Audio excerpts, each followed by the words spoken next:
तर इकडं आम्ही रस्ता चुकलो, कारण आम्हाला आमचं जे होमस्टे आहे ग्रीन वूड्स नावाचं ते 2 आहेत इथं. तर आम्ही चुकून दुसऱ्या होमस्टेला गेलो. मी म्हटलं आणि आतला रस्ता काढला शोधून. मला लोकेशन वेगळं दाखवत होतं, त्यांना वेगळं दाखवत होतं. दोन्हीचं नाव ग्रीन वूडच होतं. तर आता तिथनं आम्ही परत फिरलो आणि परत चाललो आहे आमच्या ज्या ठिकाणी आमचा स्टे आहे तिथं. ठीक आहे.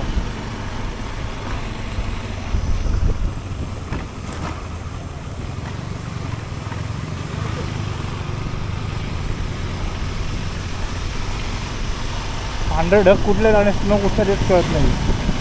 गंमत आहे.